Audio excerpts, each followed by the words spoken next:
Lorsque vos collaborateurs travaillent en télétravail, peuvent-ils travailler de n'importe où? Quels sont les pour? Quels sont les contre? C'est ce dont on va parler aujourd'hui dans une de mes vidéos pour mon défi 365 jours. Alors si vous n'êtes pas encore abonné à cette chaîne YouTube, faites-le parce que vous allez louper des pépites chaque jour.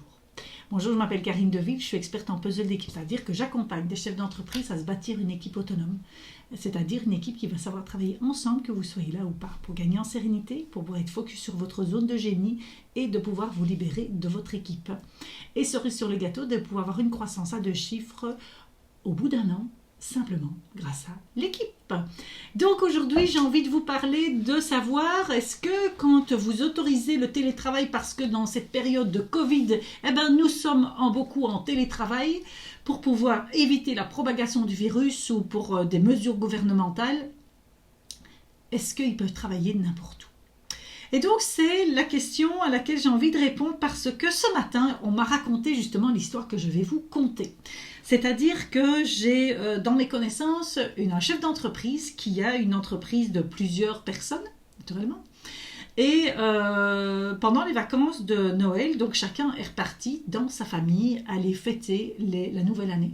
Et donc, lui, l'idée lui vient, il dit la première semaine durant laquelle tout le monde rentre, tout le monde va faire du télétravail parce que si Covid, si vous avez même pas des symptômes et ça, mais vous avez le Covid, au moins tout le monde sera protégé. Génial idée finalement de se dire tout le monde est en télétravail parce que ça va permettre justement de ne pas tomber comme des mouches tout autour de soi et d'arrêter de propager, j'y arriverai. Donc, mais il y a un petit futé dans ses collaborateurs, c'est-à-dire un futé qui est allé outre-mer, qui est allé rendre visite à sa famille. Et donc, il s'est dit, j'ai une semaine de plus en télétravail, je vais rester là où je suis, c'est-à-dire je vais rester avec ma famille, là-bas, au bout du monde, pour pouvoir encore profiter d'eux après journée. Et à votre avis, qu'est-ce qui s'est passé? Ce qui s'est passé, c'est que certains membres de sa famille éloignée ont attrapé le Covid et que lui aussi, finalement, a attrapé le Covid.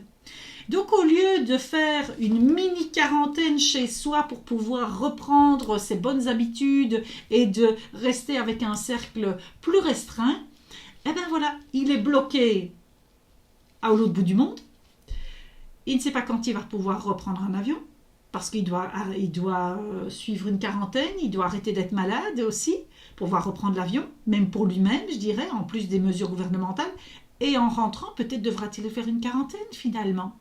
Et donc, ce chef d'entreprise était furax. Il dit, voilà pourquoi je l'ai fait, et que finalement, certaines personnes prennent encore des risques. Et donc, ma question est, est-ce que votre travailleur peut travailler finalement d'où il veut quand vous l'autorisez à faire du télétravail? Je pense qu'il va être nécessaire que quand vous autorisez pour des raisons sanitaires et des raisons également de disponibilité, c'est important qu'il puisse avoir un cadre autour et de pouvoir dire quand, de quelle heure à quelle heure, qu'est-ce qu'on peut faire, sur quoi est-ce qu'on va mettre le focus, etc. pour que tout le monde partage cette même finalement compréhension de ce télétravail.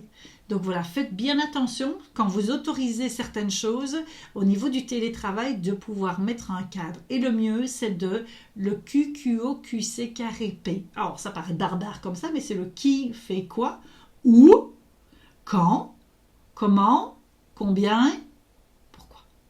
Pourquoi est-ce que je vous ai mis en télétravail? Qu'est-ce que je vais vous demander la première semaine? Comment est-ce qu'on va se mettre en réunion? Combien de fois est-ce qu'on va se voir? Où est-ce que vous pouvez faire du télétravail? De quelle heure à quelle heure est-ce que vous ferez du télétravail, etc., etc. Tout ça est important de pouvoir cadrer pour que tout le monde ait la même compréhension et que des dérives soient quasi impossible, je dirais. Voilà, j'espère que cette vidéo vous aura apporté de la valeur. En tous les cas, abonnez-vous à cette chaîne YouTube, je n'arrêterai pas de vous le dire. La deuxième chose, si vous pensez que le programme Bâtissez votre équipe autonome est fait pour vous, contactez-moi, on va en discuter et moi je verrai s'il est réellement fait pour vous ou si vous devez vous diriger vers d'autres choses pour pouvoir faire évoluer encore votre équipe. L'autre chose, c'est que si vous pensez à quelqu'un qui pourrait avoir besoin de cette vidéo et que vous appréciez cette personne, envoyez-lui. On ne peut pas aider tout le monde, on peut aider une personne à la fois. Mettez-moi un commentaire sur est-ce que ça vous est arrivé aussi, c'est quoi vos pépites justement ou vos catastrophes en télétravail, les choses que vous n'avez pas du tout prévues et que maintenant c'est un enseignement. On va pouvoir faire des enseignements les uns aux autres. Et la dernière chose, si vous n'avez pas encore fait votre test, votre style de management qui se trouve dans ici au-dessus dans la description, faites-le. On ne peut pas savoir tout sur soi, mais en tous les cas, ce que vous pouvez faire, c'est déjà mettre des mots sur les forces et sur votre manière de fonctionner, parce que c'est ça qui va diriger votre leadership. Je vous souhaite une belle journée, à bientôt, au revoir.